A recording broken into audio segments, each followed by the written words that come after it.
When it comes to the Chevy 1500 platform, you don't see too many of them here at Big Dog Builds, but if I was to buy a 1500 again, it'd definitely have a 4.2 tonne pre-registration, nation recognised GVM upgrade.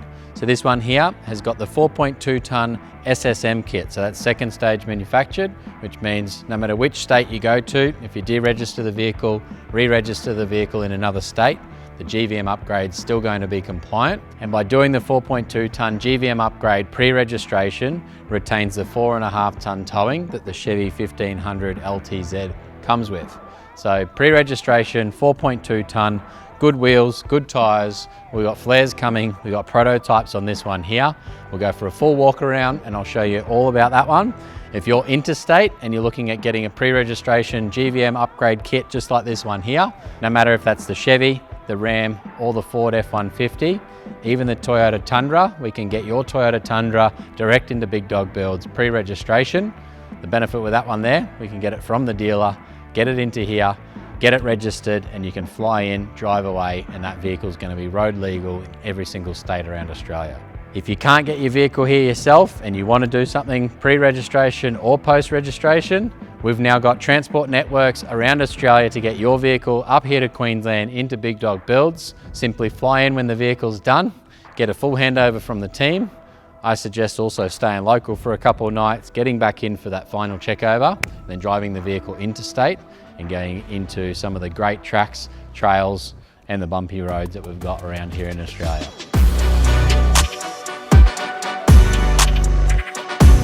When it comes to pre-registration GVM kits, as you can see, the inner guard's actually still out on this vehicle here.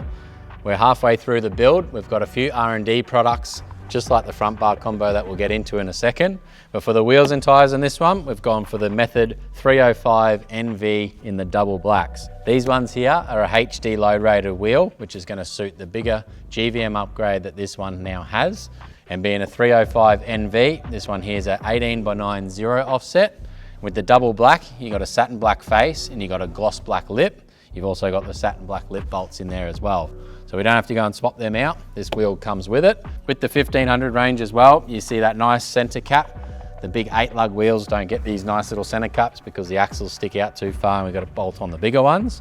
But on this one here, good load rating on the wheels. The Nitto Ridge Grappler also have a massive load rating, 1800 kilos per tire, which is well big enough for the 1500 platform and the 2500 platform as well.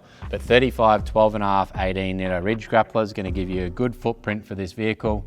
I do love a Chevy 1500 on 35s, and with the suspension kit, we've installed the BDS Fox 3.5 inch kit, and we've got a few custom goodies up the back end there as well to get the GVM spot on. Depending on what sort of setup you've got, if you've got a heavy rear end setup, we can do a few different leaf spring upgrades. We can also add the airbags to the rear end, but we'll get into that in a minute when we're up the rear. Up the front end here, we've got the BDS upper control arms, we've got the BDS Fox front coilovers. That one there has the impressive Fox 2.5 remote reservoir shock.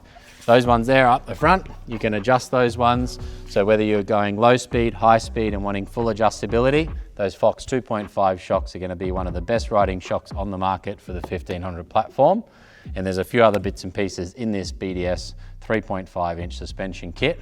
On the LTZ platform, you're going to get that full 3.5 inch lift, fully engineered. If you've got the ZR2 platform, it is the same suspension kit, but you're going to only go from that 2-inch lift that the vehicle has standard up to the 3.5, so you're going to gain an additional 1.5 inches. So that's the front end of the 4.2 tonne pre-registration GVM upgrade kit. We'll swing around to the front end here. I won't go into too much detail because it is a prototype bar from Outback Kitters. We'll show you what this one has and what the new version's about to come out with.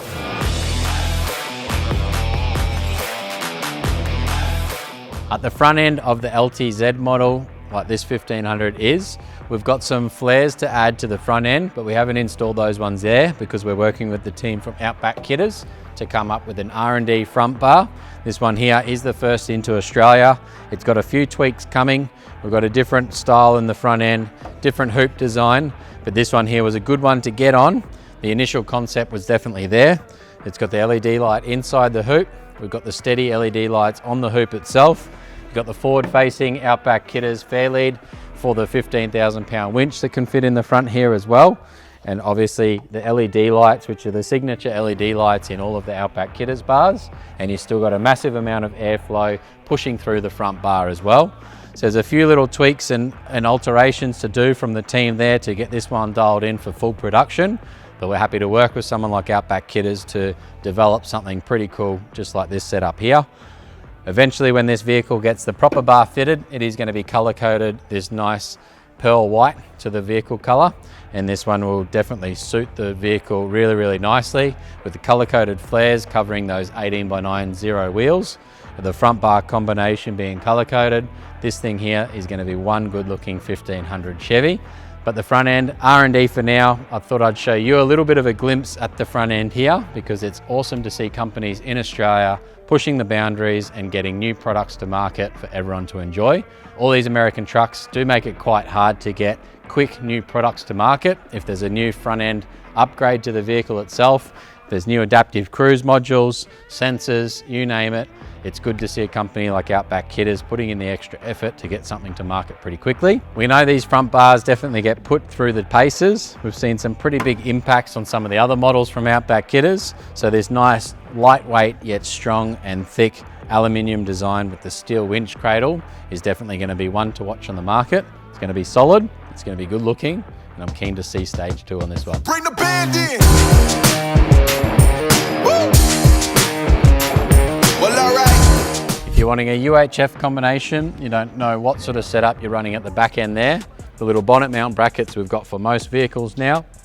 This one here is running the GME XRS 370 combo unit, and that comes with the 640mm 6.6 dBi antenna. Nice and neat, out of the way.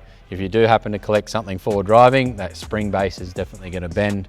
You're not going to snap the mount off, and it's a nice neat location under the bonnet itself. Inside the vehicle is quite a simple setup. You got all your controls through the handpiece itself. You don't have to go and install any big double DIN or single DIN units inside the dashes anymore. Obviously we don't have those in these premium American trucks. Is that a shout out to Toyota? The old 70? Do they still have those big DIN plates? Yeah, they're 70s. Love them. The pearl white on the Chevy 1500 LTZ model needs a bit of a clean. I won't touch it because I'll probably scratch the bloody thing. But when it comes to the rear end setup, with a 4.2 ton GVM kit, has got a swapped out leaf spring pack. And we've got a few different options there depending on what sort of weight you're wanting to run constantly in the back of the vehicle. This one here is going to be quite a lightweight tourer. Going to have a trailer on the back now and then as well. So we've gone and installed the Boss triple bellow airbags under there. The Boss triple bellow airbags, you got your 2 Schrader valves at the back end of the vehicle. If you're wanting to inflate, deflate those bags, this is the spot to do it. And if you're wanting to do something a little bit easier than that again, that's where the Air IQ comes into play.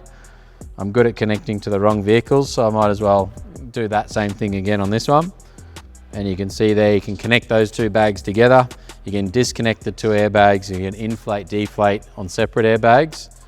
I'll link them together. Inflate another vehicle that's not this one. I can hear something going off out the front. Always, every time.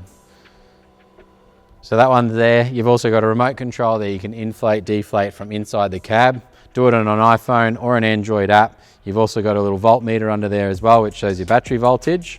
And then you've got 7 different preset trailer settings that you can run through on the top there. So set the pressures, click on those ones up the top, preset them. And once you know where the caravan's happy, or if it's the boat on the weekend, for example, you can double tap those ones there and you're going to deflate or inflate to that desired pressure.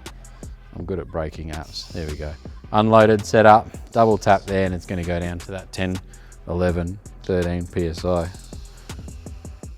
Deflate down. It's amazing how much travel you will get in the rear end of a vehicle just by inflating the airbags, but you don't want to rely on the airbags to keep the vehicle level on its day-to-day use case. You only want to be able to use those airbags as leaf helpers. So a lot of people use airbags for the wrong reason. They go and install a canopy on the back of a vehicle and think airbags is all they need in the back end there. But setting the suspension, the leaf springs, the shock absorbers up the rear here as well, those big impressive 2.5 Fox remote res shocks. So you've got adjustability in your shock absorbers. We've got the right leaf spring to suit the GVM upgrade. And then we've got the airbags there as an assist as well. That'll pretty much handle any decent sized boat or caravan off the back of this one. Just remember, if you are towing full time, The 2500 is probably going to be a better platform than the 1500 V8 big thirsty petrol, but who doesn't love a V8 petrol as well as a weekend warrior? Also got the Anderson plug set up here. The vehicle obviously comes standard with a 12-pin plug. That's from GMSV. Then we've got installed a red Anderson plug, which is direct to the front battery under the bonnet. That's a good little place to plug in a solar blanket with its own regulator, trickle charge that battery under bonnet, keep it in good nick. And then the grey Anderson plug is going to be for an output, usually a DC-DC charger in a van, 50 amp rated, only while the vehicle's running, just in case the trailer wants to pull power while the vehicle's off. You don't want to kill that battery under the bonnet, you want to look after it. So quite a simple rear end setup here. We've got a few R&D parts still to go onto this build here. We've got flares, we've got a roof rack combination, we've got more LED lights, Switch Pro to install there to connect all the LED lights and the outlets. But Chevy 1500 LTZ, if you're going to do one, make sure you do it pre-registration through Big Dog Build. So there it is, guys. If you like the 1500 Chevy, check this one out here to see these things boogie up the beach. This one here's one to watch. If the 1500 is a little bit small, check out Trip in a Van Stage 2. That's the one to watch.